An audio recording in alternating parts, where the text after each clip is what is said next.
Hey YouTube, coming at you with a Great League video submitted by Metabeta who writes in their write-up, hey Dan, now that I finally have a powered up decent IV corsola, I decided to run a new open Great League team. It's corsola lead, Goodra, safe swap, and Wiggly in the back. I choose Goodra to see the amount of the Thunder Punch buff, and does pretty well. The team did well in general, although I made a couple of misplays and some of the matches were also RPS. Feel free to review and pass judgment. I don't doubt you're brutally honest. That is, yep. I'm not, yeah. Yeah. Anyways, brutally honest. Don't feel bad.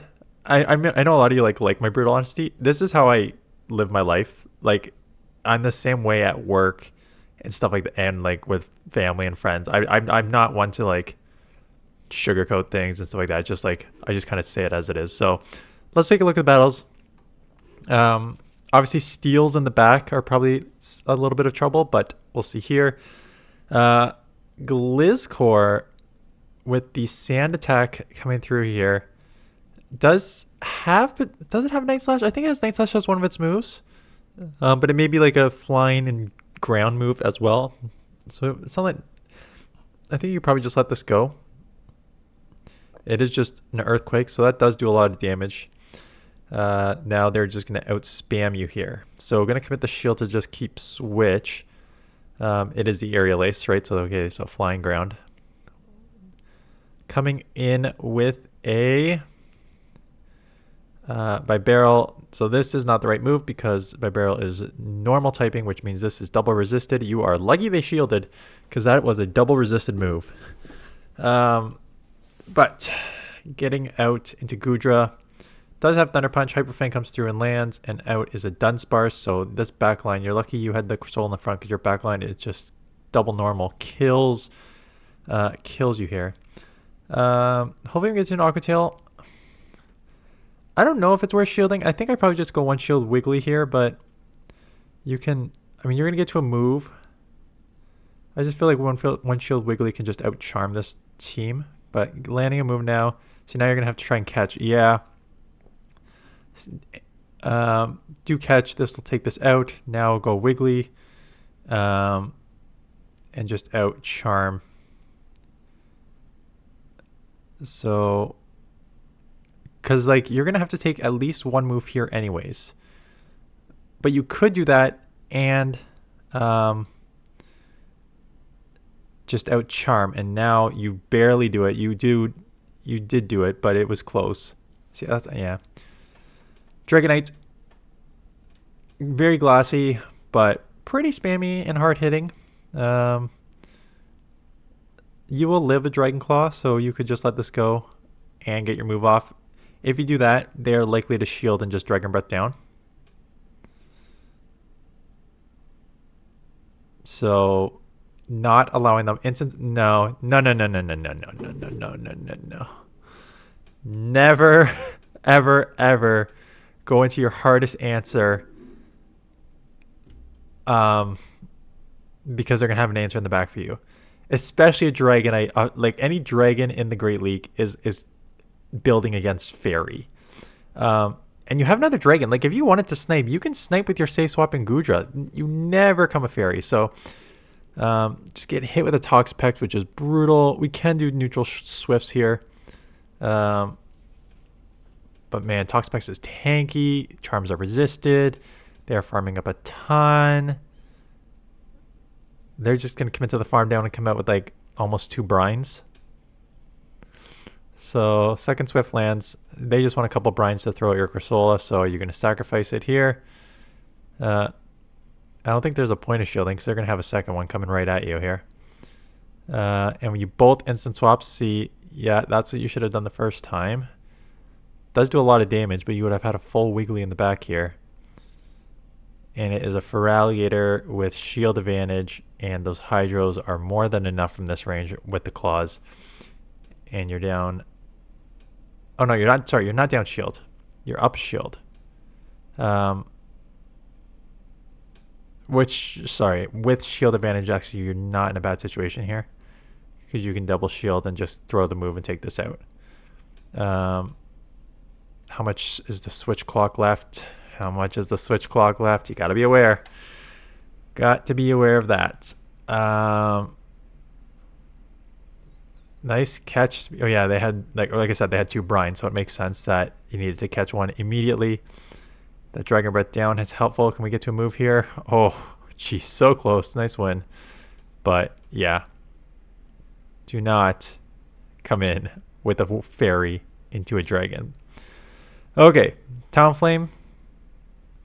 So you both get to the charge moves at the same time. So I also like going for the extra fast move there. Now the problem is you're just gonna have to give up 1 here. So yeah, 1 and throw, because you can't overdo it to the 3, because then they'll get to another move. I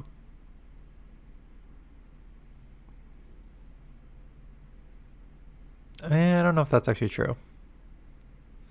They're at 3. They needed 5. No, you could have done 3, but it would have been, yeah, you could have. Trying to make a catch or catch a move. And now burning that second shield. It is a Brave Bird, so I guess that's a good shield. They are also down shields because they double shielded their Talonflame. So this Thunder Punch will land, do decent damage here. Hopefully you can outpace to a move before they get to the Sludge, because Sludge Wave, Gooch is pretty tanky, so it may not take out, but it's gonna put you like deep red. Yeah, very deep red. But live, get to a move, this will take out. If it doesn't take out, yeah, Dragon Rush. No, it does not take out. So we're gonna now come in and just try and charm this down, because you're super low on both Pokemon. See what they have in the back. I doubt they have, well, they could have 2 poisons, but oof. It is instead a Annihilate. Hopefully this takes out. I was about to say, you got to hope that takes out, because if it does not, a close combat takes you out from there. Okay, terrible lead into the save swap. Okay, so I am Bubbles resisted too. So you technically both have resisted fast moves with super effective charge moves. Yours is non-stab. That does chip though. And I bet you live a play rough in this range from Goodra, but it'll put you pretty low. It's just an Ice Beam. Yeah. So getting to another Thunder Punch. I think you live, but I'm starting to second guess myself. Goodra's pretty tanky. And if they're just going Ice Beam, a non-stab Ice Beam is not, I don't think is going to take you out. I think you'll live pretty comfortably here. I don't know about pretty comfortably, but you lived enough to get to another charge move. So this will take shield advantage or switch advantage. And getting the shield advantage, they're opting to double shield. At this point, you just sacrifice Corsola and then just go 1 shield Wiggly in the back here. So take that play rough.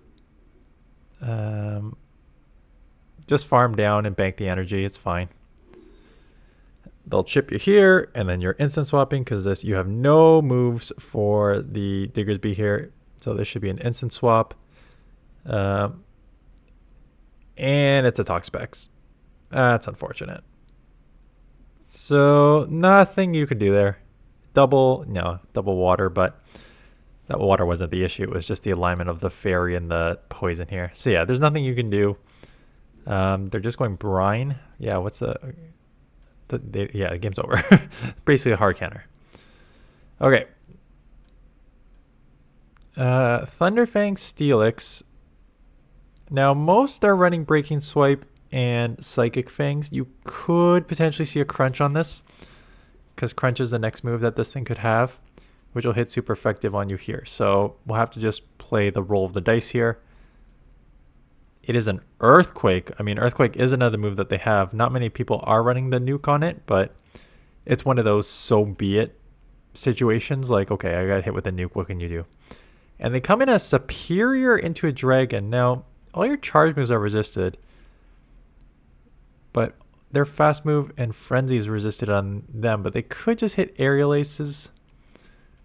But even like a resisted frenzy still does more than a neutral aerial ace. So they may just go straight frenzy here eventually. Yeah, resisted moves. If they keep not shielding, you may just 2 shield charm in the back if they don't have like a steel or a poison, and it should be like an easy win. Yeah, there's the frenzy, does more. Both of you instant swap. It's a fighter. Top left for them. Yeah, that you can't. I hate it's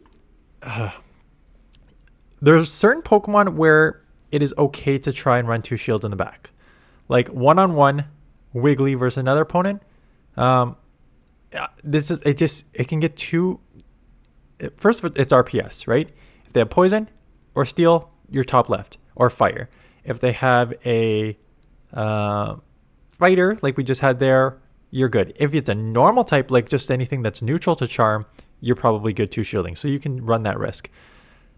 But you always run the risk if you're going to 2 shield something in the back is that you're just going to get hard countered and just beat out there. And that's what it was a flip of the coin. I almost said flip of the dice. That doesn't make sense. Flip of the coin where you just had lined a Wiggly on a fighter.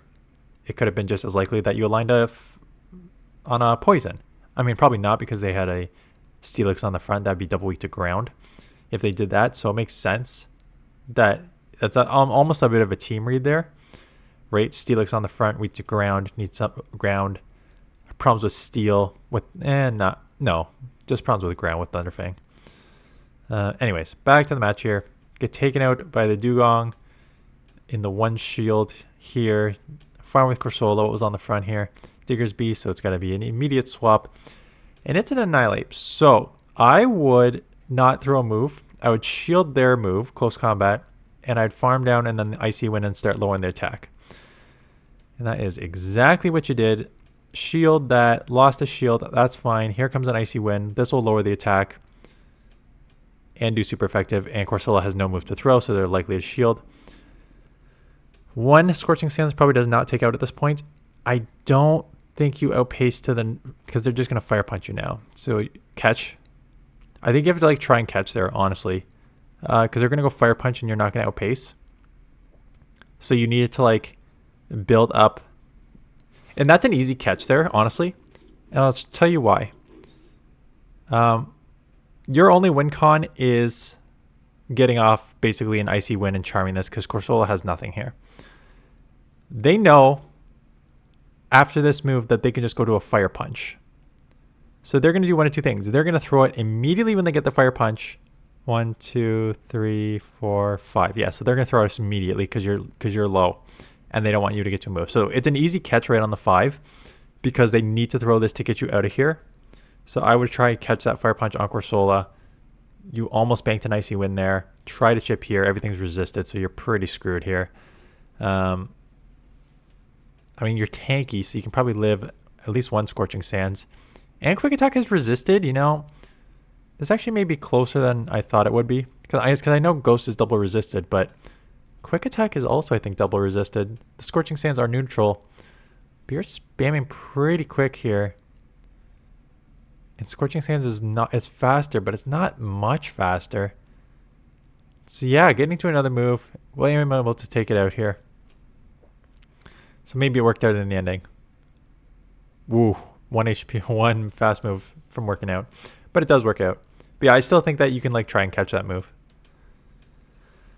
Okay, Zoom Roll. This is like a neutralish matchup, so I think you just kind of play it out on both ends here. Farming, going to take a charge move here. It is a Play Rough. Yeah, that chips. You both have 3-turn fast moves, so it does not matter.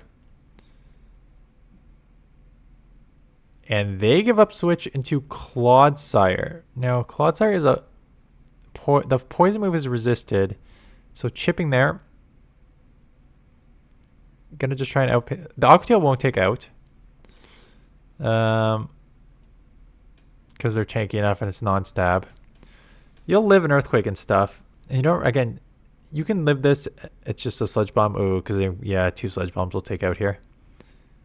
And there they are. What do you do? We saw 1 poison, so I hope you don't see a second one in the back. I'd come Corsola, just get ahead on energy here. Poison's resisted. It is a half poison, half dark though, so the charms are still chipping. Aquatail, like you can take 1, but I would not take a second one because then you're just in bubble range here. And they know you're in poison range already. So what they're going to do is just grab shields. And I would be surprised if they shield this because their easy win con is a 2 shield Drapion here. Yeah. Drapeon's just going to outspam you. These poisons are going to add up. You know what? These charms are adding up way more than I expected to. So we're going to commit the shield. And if you... Yeah, just... You know what? Charm down. I'm actually shocked. That's a total misread by me. I know it's neutral. I know charms are neutral. I did not expect them to add up as fast as they did on the Drapeon. So I would have lost that matchup too, because I thought they made the right play, but clearly that was the wrong play. See, I'm not infallible with these. These are like my best how I would play it. Doesn't mean it's right, clearly.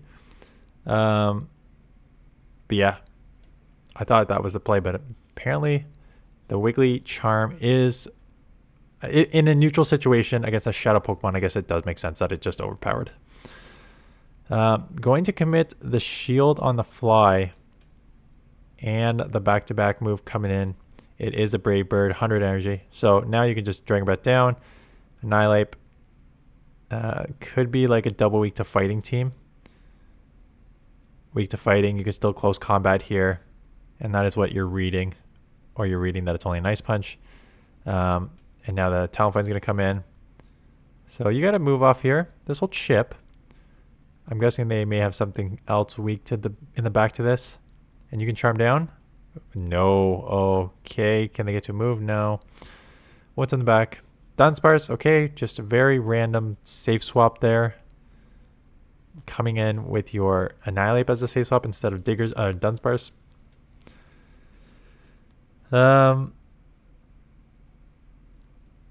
I think you got them because you can live one and shield one. And honestly, I don't even think you need a move here. I think you just Dragon... I'm going to go for the moves. Maybe maybe I'll get to the second move before they get to 2. They're only like 3 Dragon Breaths away from being taken out, though. But they get to a move, and you went for the extra move. And so going down there. You had the move, too. Okay, so you did need to throw a double. Drapeon, terrible lead. So Goodra safe swap. This may chip with Crunch, but deciding just to go into a Zoom roll. They did Poison Sting you a bit. So chip you a little bit. I don't know if that's still Ice Beam range, probably not. Play Rough range. Yeah, maybe. So you're gonna shield up a Play Rough here. Getting off another Thunder Punch. And they let it go, and now you have a weird decision to make here. You either go down 2 shields and try and flip switch, which is what you're going to do, but now you're down 2 shields. And I guess you have a move coming out, but losing switch and shields is also a tough situation. So they're going to come back in Drapeon. They do have energy because they did not throw the Crunch, so they'll have a Crunch very soon. You may grab a shield back here. Nope. But here comes a Crunch. Enough to take you out. Wiggly should just do a few charms to take this out. They'll get to an Aqua Tail here, which you have no shield, so you're kind of screwed here. And we'll have to... This will chip almost to the yellow. What's in the back for Alligator with the 2 shield is going to probably wipe this team up. Would have been nice to get some chip there. Or grab a shield. Yeah, you should have grabbed a shield with Swift. Although I think they probably outpace you anyways, the 2 moves here. Yeah, I got to commit to the farm down anyways. They need 2 Hydros. So Astonish down is your only win con, but yeah, they get to the move anyways. Yeah, that's losing 2 shields in the mid game there is really tough to overcome. Steelix lead. Last battle, 1 minute left. Neutral-ish lead, like I said. Could be Crunch, could just be Psychic Fangs and Breaking Swipe, could be Earthquake. That's the problem with Steelix. It's got so many options, you don't really know which one they're going to be using. They let it go. We've seen the Earthquake before. Is it an Earthquake again? No, this time just Psychic Fangs. Which if it's Psychic Fangs Breaking Swipe, you'll live another one here. So just letting that go. And I was about to say, almost tried to get out there, but playing out the rest of the matchup. Couple Nightshades are going to hurt the Superior. And then you'll have a Dragon on it. So it'll be a good combo here. Actually, they'll take you out before you get to the second one. Still, 1 Nightshade is good. It'll just be an Air Lacer or a Resisted Frenzy. And, oh yeah, Fighter in the back. Top left for them. That's why it's a minute long. Makes sense. Okay. That is it. Thanks for the submission. Yeah, the state of the meta is interesting because Corsola, Wiggly, very, very meta Pokemon. Dragons have significantly fallen off. And this will just be like Dan talk thought process. And it's interesting to me. Because you still have a bunch of Pokemon in the top 100. Guzzlord at 33, Goodra at 59, Archbex at 69, Hackmo at 79, Zweilous in 96 and not as much usable, and then Dragonite 106 and stuff. Dragonair, Shadow Dragonair down to 114. And Dragons always had a place in the meta. In fact, in the past few seasons, double Dragon teams were go-to teams. And I feel like I have not seen rarely any Dragons this season. I think this is definitely one of the first showcase of Dragons I've done this season. And it doesn't make a ton of sense, quite honestly, because if you look at the... I think it's just because the meta was so water-dominated in the past. And if there was a bunch of waters, there was some grass trying to come after it. And Goodra and other dragons resist water. And like, dragons have a ton of resistances, right? Water, grass, electric, fire, and a few others. Maybe not a few others, but others, I think. And I think maybe when the meta switched and became less water and more ground and poison, that took away some of the water. Like, the waters went away because some of them got nerfed. And then grass is going to have problems with the poisons. And there's a new Charmer. I don't know how often Darkspun is around, but there is a new Charmer. So maybe that's why Dragons have gone away for a bit. It's just that once they've lost some of their great matchups and are now just more neutral matchups across the board. Yeah, and they're kind of like a fast move damage Pokemon with Dragon Breath, but they could get to charge moves, but the charge moves don't hurt. Yeah, I don't know. It's interesting. Let me know if you have any thoughts on why Dragons are not around as much this season. And that is it. So thanks for watching. Yeah, unfortunately, I'm sorry to someone who posted it. Kevin, who says, damn, I'll really have to go to another channel for my little Jungle Cup then. Yeah, unfortunately you will. I'm filming this on the day that my Golett came out, and it's a 10 out of 10 in views. Lower click rate, lower watch through time. Same thing with the top teams and the first Little Cup. People are just not playing Little Cup. Again, I don't understand the reason why. There's no Shuckle, there's no Mural, there's no Smeargle, no Bronzer. And these matches go very fast. But I guess when there's Open Great League, people will always play Open Great League. I think this would have had a lot of play, or at least more play if it was up against like Ultra League or Master League. But up against Great League, people just want to play Great League. So we'll showcase Great League. Anyways, that's it. Thanks for watching. See you guys in the next one.